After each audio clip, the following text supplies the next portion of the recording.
ਜੰਗੀ ਪੱਧਰ ਦੇ ਉੱਤੇ ਤਿੰਨ ਕਾਲੇ ਕਾਨੂੰਨਾਂ ਨਾਲ ਜੂਝਦੇ ਜਾਂਬਾਜ਼ ਪੰਜਾਬੀ। ਸਵਾਲ ਪੱਗ ਤੇ ਆ ਗਿਆ, ਸਾਡੀ ਅਣਖ ਤੇ ਆ ਗਿਆ, ਸਾਡੀ ਹੋਂਦ ਤੇ ਆ ਗਿਆ ਔਰ ਸਾਡੇ ਸਰਮਾਏ ਤੇ ਜਿਹੜਾ ਪੀੜ੍ਹੀ ਦਰ ਪੀੜ੍ਹੀ ਬਣਾਇਆ ਹੋਇਆ ਉਹਦੇ ਤੇ ਆ ਗਿਆ। एकजुट होकर संगठित होकर लड़ाई लड़न ते आ गया, क्योंकि कश्ती डूबेगी तो डूबेंगे सारे, कोई नहीं बचेंगे साथी हमारे।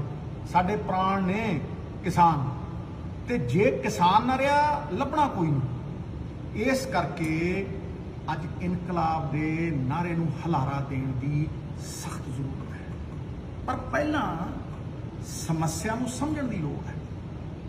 APMC ਦੀਆਂ ਮੰਡੀਆਂ ਤੇ ਜਿਹੜਾ ਸਕਸੈਸਫੁਲ MSP ਦਾ ਮਾਡਲ ਹੈ, ਇਹ ਹੋਂਦ 'ਚ ਕਿਵੇਂ ਆਇਆ? ਗ੍ਰੀਨ ਰੈਵੋਲੂਸ਼ਨ ਦੀ ਲੋੜ ਪੰਜਾਬ ਨੂੰ ਸੀ? ਬਿਲਕੁਲ ਨਹੀਂ, ਇਹ ਹਿੰਦੁਸਤਾਨ ਨੂੰ ਲੋੜ ਸੀ ਔਰ ਸਾਰੇ ਦੇਸ਼ ਦਾ ਢਿੱਡ ਭਰਨ ਦੀ ਜਿਹੜੀ ਜ਼ਿੰਮੇਵਾਰੀ ਹੈ ਉਹ ਪੰਜਾਬ ਤੇ ਹਰਿਆਣੇ ਦੇ ਕਿਸਾਨਾਂ ਨੇ ਚੁੱਕੀ। 2% ਲੋਕ 60% ਨੂੰ ਰਜਾਉਂਦੇ ਰਹੇ। ਅੰਨਦਾਤਾ ਦਾ ਨਾਮ ਉਦੋਂ ਆਇਆ ਔਰ ਉਹ 5-6 ਪੀੜ੍ਹੀਆਂ ਦੀ ਮਿਹਨਤ ਲੱਗ ਕੇ, ਸਰਕਾਰਾਂ ਦੀ ਇਨਵੈਸਟਮੈਂਟ ਲੱਗ ਕੇ ਤਾਂ ਜਾ ਕੇ ਇਹ ਇਨਫਰਾਸਟ੍ਰਕਚਰ ਬਣਿਆ।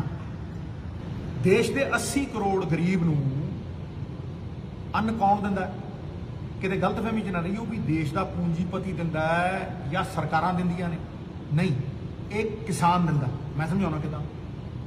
1980 ਤੋਂ ਦੇਖ ਲਓ, ਇੰਪਲੋਈ ਦੀ ਜਿਹੜੀ ਇਨਕਮ ਹੈ, ਉਹਦੀ ਤਨਖਾਹ ਹੈ 200%, ਕਿਸੇ ਦੀ 400%, ਜਿਹੜਾ ਪ੍ਰਾਈਵੇਟ ਕੰਪਨੀਆਂ 'ਚ ਕੰਮ ਕਰਦਾ ਹੈ 500%, 1000 ਗੁਣਾ।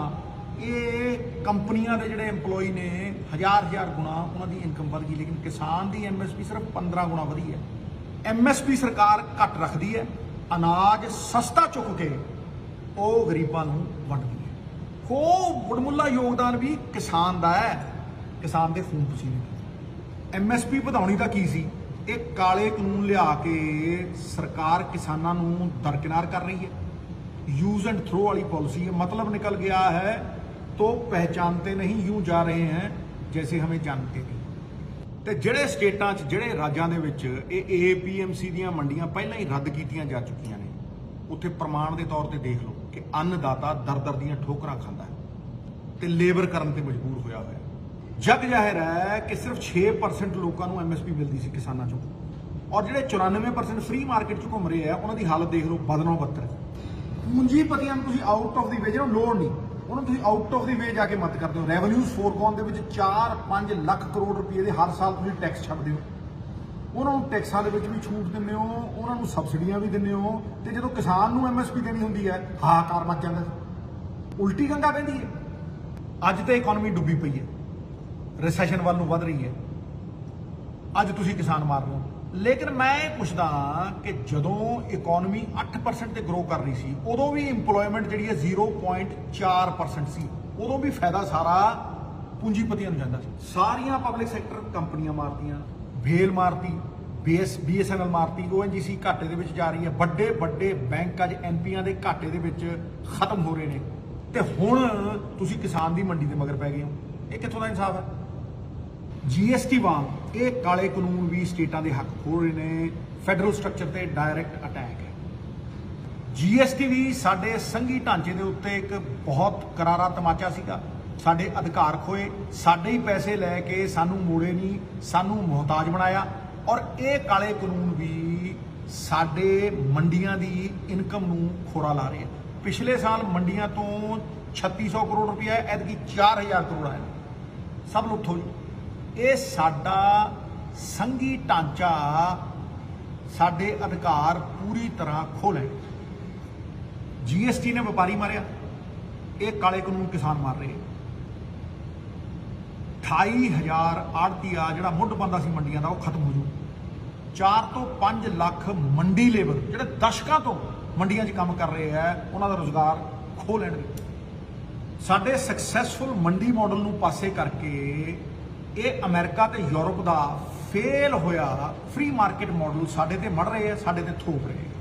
1-2 एकड़ या 5 एकड़ वाला किसान इन्हां वड्डे वड्डे पूंजीपतियां दे नाल एक फेयर व्यापारिक डील बना पाएगा? ਕੀ ਉਹਦੀ ਕੋਈ ਬਰਾਬਰੀ ਹੈ? ਕੀ ਉਹ ਕੋਈ ਕਾਬਲ ਵਕੀਲ ਲਿਆ ਕੇ ਇਹਨਾਂ ਦੇ ਸਾਹਮਣੇ ਖੜਾ ਕਰ ਸਕੂ? ਇਹਨਾਂ ਕੋਲ ਤਾਂ ਹਜ਼ਾਰਾਂ ਸਾਧਨ ਨੇ, ਵੱਡੇ ਵੱਡੇ ਵਕੀਲ ਇਹਨਾਂ ਦੇ ਨਾਲ ਹੋਣਗੇ, ਕੰਟਰੈਕਟ ਦੇ ਵਿੱਚ ਘੁੰਡੀਆਂ ਹੋਣਗੀਆਂ, ਮਾਰ ਦੇਣਗੇ। ਤੇ ਜੇ ਕੋਈ ਵਿਵਾਦ ਹੋ ਗਿਆ, ਕੋਈ ਡਿਸਪਿਊਟ ਹੋ ਗਿਆ, ਤੇ ਬੰਦਾ ਸਿਵਲ ਕੋਰਟ 'ਚ ਨਹੀਂ ਜਾ ਸਕਦਾ, ਉਹਨੂੰ ਡੀਸੀ ਜਾਂ ਐਸਡੀਐਮ ਦੇ ਕੋਲ ਜਾਣਾ ਪਊ, ਜਿਹਨੂੰ ਦਿਸ਼ਾ ਨਿਰਦੇਸ਼ ਸੈਂਟਰ ਦੀ ਸਰਕਾਰ ਦਊਗੀ। ਔਰ ਤੁਹਾਡੇ ਐਮਐਲਏ, ਤੁਹਾਡੇ ਮੰਤਰੀ ਦਰਸ਼ਨੀ ਘੋੜੇ ਬਣਾ ਕੇ ਖੜਾ ਕਰ ਦੇਣਗੇ। ਇਹ ਤੁਹਾਡੀ ਕੋਈ ਮਦਦ ਨਹੀਂ ਕਰ ਸਕਣਗੇ। ਉਹ ਹੈ ਨਾ ਧੱਕਾ। ਮੈਂ ਫੇਰ ਚੇਤਾਵਨੀ ਦਿੰਦਾ ਕਿ ਇਹ ਕਾਲੇ ਕਾਨੂੰਨਾਂ ਦਾ ਅਸਰ ਉਹਨਾਂ ਲੋਕਾਂ ਤੇ ਵੀ ਆਊ ਜਿਹੜਾ ਕਿਸਾਨ ਨਹੀਂ ਹੈ। ਫੂਡ ਇਨਫਲੇਸ਼ਨ ਆਊ, ਅੰਨ ਦੀਆਂ ਕੀਮਤਾਂ 7ਵੇਂ ਅਸਮਾਨ ਤੇ ਹੋਣਗੀਆਂ, ਔਰ ਫਾਇਦਾ ਜਿਹੜਾ ਹੈ ਉਹ ਵੱਡੇ ਪੂੰਜੀਪਤੀਆਂ ਨੂੰ ਜਾਊ, ਕਿਸਾਨ ਨੂੰ ਨਹੀਂ ਜਾਣਾ। ਲਿਖ ਲਓ, ਇਸ ਕਾਨੂੰਨ ਤਹਿਤ ਸਰਕਾਰ ਨੇ ਅੰਨ ਨੂੰ ਐਸੈਂਸ਼ੀਅਲ ਕਮੋਡਿਟੀਜ਼ ਚੋਂ ਬਾਹਰ ਕੱਢ ਦਿੱਤਾ ਹੈ, ਹੋਰਡਿੰਗ ਨੂੰ ਲੈਜੀਟਿਮਾਈਜ਼ ਕਰ ਦਿੱਤਾ ਹੈ। ਤੁਸੀਂ ਅਨਾਜ ਨੂੰ ਹੋਰਡ ਕਰੋ ਤੇ ਫਿਰ 50 ਗੁਣਾ ਜਾਂ 100 ਗੁਣਾ ਕੀਮਤਾਂ ਦੇ ਉੱਤੇ ਵੇਚੋ। ਇਹ ਤੇ ਢੇਰਗਰਦੀ ਹੈ। ਇੰਨਾ ਹੀ ਨਹੀਂ, ਇੱਕ ਹੋਰ ਘਾਤਕ ਬਿੱਲ ਤਿਆਰ ਕਰੀ ਬੈਠੇ ਆ, ਵਿਚ will be the last nail in our ਕਾਫਿਨ, ਖਤਮ ਕਰ ਦੂਗਾ ਪੰਜਾਬ ਨੂੰ। ਉਹ ਹੈ ਇਲੈਕਟ੍ਰਿਸਿਟੀ ਅਮੈਂਡਮੈਂਟ ਬਿੱਲ। ਉਹਦਾ ਡਰਾਫਟ ਬਣਾਈ ਬੈਠੇ ਆ, ਜਿੱਦਣ ਚਾਹਣਗੇ 2 ਦਿਨਾਂ ਦੇ ਵਿੱਚ ਉਹਨੂੰ ਪਾਸ ਕਰਕੇ ਪਰੇ ਮੰਨਗੇ। ਤੇ ਹੰਗਾਮਾ ਜ਼ਿਆਦਾ ਹੋ ਰਿਹਾ। ਉਹ ਕੀ ਹੈ ਭਾਈ? ਉਹ ਸਾਰਾ ਦਾ ਸਾਰਾ ਕੰਟਰੋਲ ਪੰਜਾਬ ਰਾਜ ਬਿਜਲੀ ਬੋਰਡ ਦਾ ਹੁਣ ਸੈਂਟਰ ਦੇ ਕੋਲ ਡਾਇਰੈਕਟਲੀ ਚਲਾ ਜਾਊਗਾ। ਔਰ ਤੁਹਾਨੂੰ ਮੈਂ ਇਹ ਦੱਸ ਦਿੰਦਾ, ਉਹਦਾ ਅਸਰ ਸਭ ਤੋਂ ਵੱਡਾ ਪੰਜਾਬ ਦੇ ਉੱਤੇ ਇਹ ਆਊਗਾ ਕਿ ਤੁਹਾਡੀਆਂ ਸਬਸਿਡੀਆਂ ਬੰਦ ਕਰ ਦੇਣਗੇ। ਉਹਦਾ ਰੂਲ ਹੈ ਕਿ ਤੁਸੀਂ ਜੇ ਕਿਸਾਨ ਨੂੰ ਸਬਸਿਡੀ ਦੇਣੀ ਹੈ, ਡਾਇਰੈਕਟ ਬੈਨੀਫਿਟ ਟ੍ਰਾਂਸਫਰ ਕਰਨਾ, ਤੁਸੀਂ ਉਹਦੇ ਬੈਂਕ ਦੇ ਵਿੱਚ ਪੈਸੇ ਪਾਉਣੇ ਆ। ਤੇ ਜਿਹੜੀ ਸਰਕਾਰ ਪਹਿਲਾਂ ਹੀ ਜੀਐਸਟੀ ਨਹੀਂ ਲੈ ਸਕੀ ਔਰ ਅੱਜ ਕਰਜ਼ਾਈ ਹੋਈ ਪਈ ਹੈ, ਉਹ 10,000 ਕਰੋੜ ਰੁਪਈਆ ਕਿਸਾਨਾਂ ਦੇ ਬੈਂਕਾਂ ਦੇ ਵਿੱਚ ਕਿੱਥੋਂ ਪਾਊ? ਖਤਮ ਕਰ ਦੇਣਗੇ ਸਾਡਾ ਸਿਸਟਮ ਸਾਰਾ, ਮੁਹਤਾਜ ਬਣਾ ਦੇਣਗੇ, ਹੱਥ 'ਚ ਠੁੱਠਾ ਦੇ ਦੇਣਗੇ। ਹੁਣ ਇਹਨਾਂ ਘਾਤਕ ਪਰਿਸਥਿਤੀਆਂ ਦੇ ਵਿੱਚ ਆਪਣੀ ਸਭ ਤੋਂ ਵੱਡੀ ਤਾਕਤ ਇਹ ਹੈ ਕਿ ਸਾਰਾ ਪੰਜਾਬ ਇੱਕ ਮੁੱਠ ਇੱਕਜੁੱਟ ਹੋ ਕੇ ਕਿਸਾਨਾਂ ਦੇ ਨਾਲ ਖੜਾ ਹੈ। ਪਰ ਇਹਦਾ ਮਤਲਬ ਇਹ ਵੀ ਨਹੀਂ ਵੀ ਸਾਡੇ ਕੋਲ ਇੱਕੋ ਹੀ ਵਿਕਲਪ ਹੈ ਵੀ ਅਸੀਂ ਰੌਲਾ ਪਾਈਏ, ਲਾਲਾ ਲਾਲਾ ਕਰੀਏ ਤੇ ਫਿਰ ਘਰ ਨੂੰ ਮੁੜ ਜਾਈਏ। ਮੇਰੀ ਰਾਜਨੀਤੀ ਸ਼ੁਰੂ ਤੋਂ ਲੈ ਕੇ ਅੱਜ ਤੱਕ ਮੁਸ਼ਕਿਲ ਦਾ ਹੱਲ ਦਿੰਦੀ ਹੈ। ਹੱਲ ਪੱਖੀ ਰਾਜਨੀਤੀ ਹੈ ਔਰ ਇਸੇ ਦੀ ਜ਼ਰੂਰਤ ਹੈ।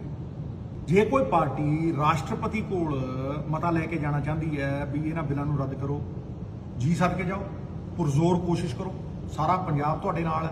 ਪਰ ਇਹ ਗੱਲ ਯਾਦ ਰੱਖੋ ਕਿ ਸਰਕਾਰ ਨੇ ਧੱਕੇ ਨਾਲ ਇਹ 2 ਬਿੱਲ ਪਾਸ ਕਰਾਏ ਨੇ ਔਰ ਆਪਣੇ ਪ੍ਰੈਜ਼ੀਡੈਂਟ ਕੋਲ ਭੇਜੇ ਨੇ।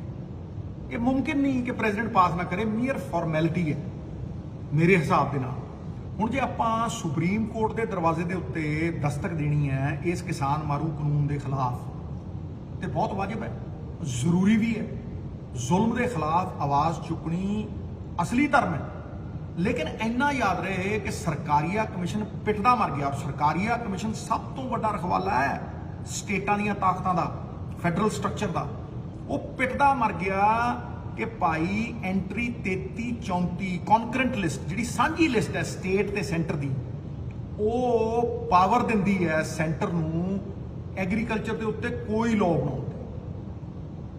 ਔਰ ਇਹ ਬੜਾ ਘਾਤਕ ਹੈ। ਇੰਨਾ ਹੀ ਨਹੀਂ, it's not as bad as it looks, it is worse, ਕਿਉਂਕਿ article 249 of the constitution empowers them and gives them overriding power ਦਿੰਦਾ ਹੈ ਕਿ ਸਟੇਟ ਦੀ ਕਿਸੇ ਵੀ ਲਿਸਟ ਦੇ ਉੱਤੇ ਉਹ ਲਾਅ ਬਣਾ ਸਕਦੇ ਆ।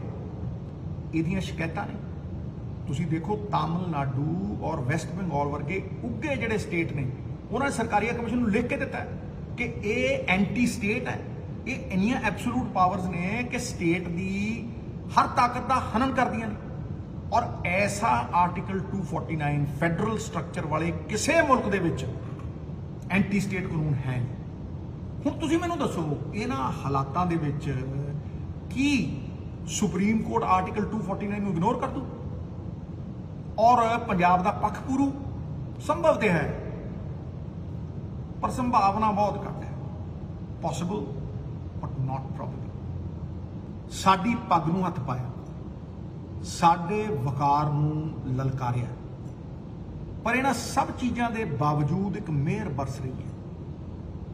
ਉਹ ਇਹ ਹੈ ਕਿ 3 ਕਰੋੜ ਪੰਜਾਬੀ, ਸਾਰੀਆਂ ਪੋਲੀਟੀਕਲ ਪਾਰਟੀਆਂ ਔਰ ਸਾਰੀਆਂ ਕਿਸਾਨ ਯੂਨੀਅਨਾਂ ਇੱਕ ਮੁੱਠ ਨੇ, ਇੱਕਜੁੱਟ ਨੇ, ਆਤੁਰ ਨੇ ਕਿ ਪੰਜਾਬ ਦੇ ਕਿਸਾਨ, ਪੰਜਾਬ ਦੀ ਅਣਖ, ਪੰਜਾਬ ਦੀ ਪਛਾਣ ਨੂੰ ਕਿੱਦਾਂ ਬਚਾਇਆ ਜਾਵੇ।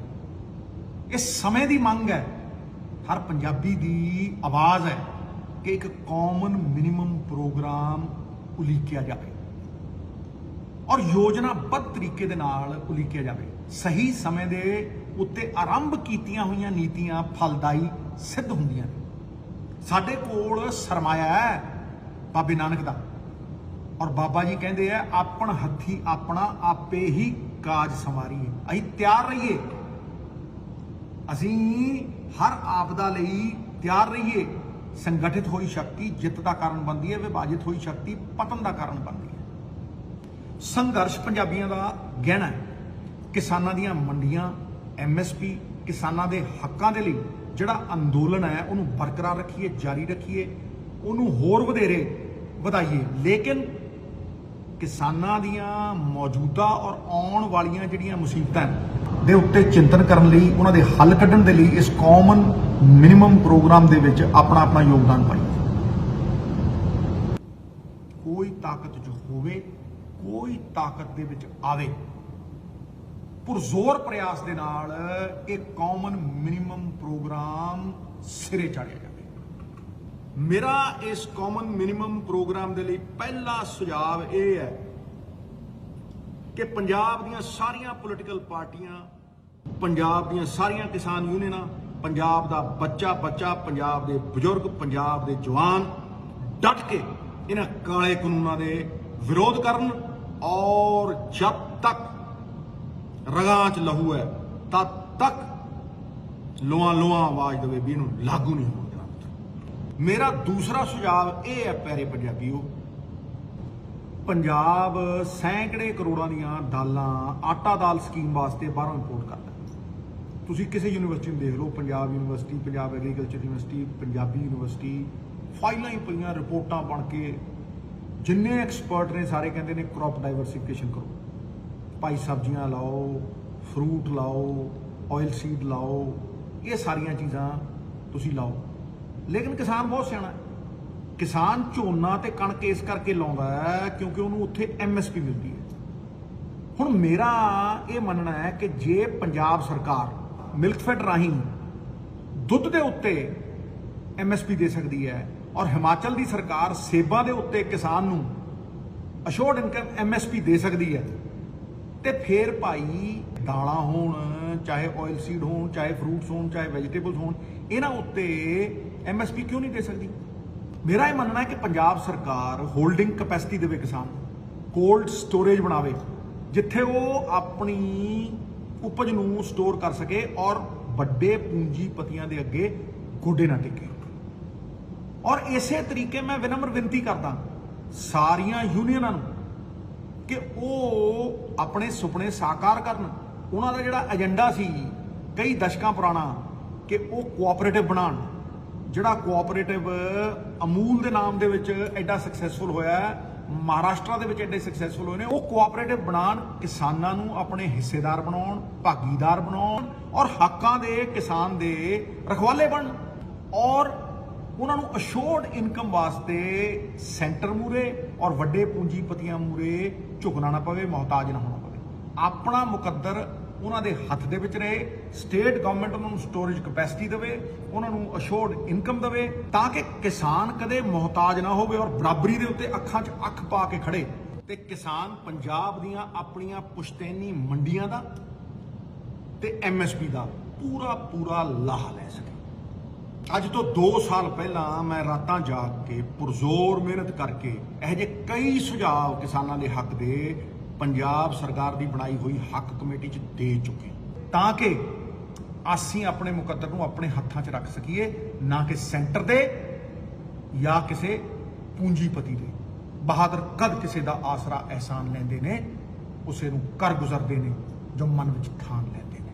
मित्रों, लड़ाई जिन्नी जोश दी है उन्नी होश दी है।